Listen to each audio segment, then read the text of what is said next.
മാവേലിക്കരയിൽ വസ്ത്രവ്യാപാര സ്ഥാപനത്തിൽ കോൺഗ്രസ് നേതാവ് ഗുണ്ടായിസം കാട്ടിയതായി ആരോപണം.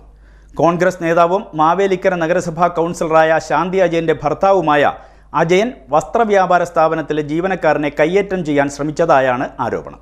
മാവേലിക്കരയിലെ വസ്ത്രവ്യാപാര സ്ഥാപനത്തിൽ കോൺഗ്രസ് നേതാവ് ഗുണ്ടായിസം കാണിച്ചതായി ആരോപണം. കഴിഞ്ഞ ദിവസം ഉച്ചയോടെയാണ് സംഭവം. മാവേലിക്കരയിലെ പ്രമുഖ വസ്ത്രവ്യാപാര സ്ഥാപനത്തിലെത്തിയ നേതാവ് അവിടുത്തെ ജീവനക്കാരന് നേരെ കയ്യേറ്റത്തിന് മുതിരുകയായിരുന്നുവെന്നാണ് ആരോപണം.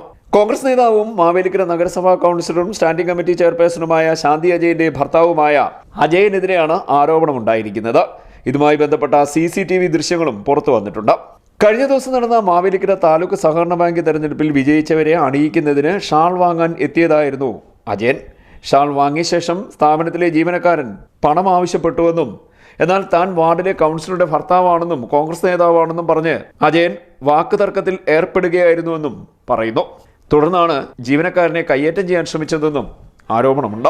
അതേസമയം വിഷയത്തിൽ വ്യാപാരികൾ പ്രതിഷേധവുമായി രംഗത്തെത്തിയിരിക്കുകയാണ്. CDNet news, Mavelikkara.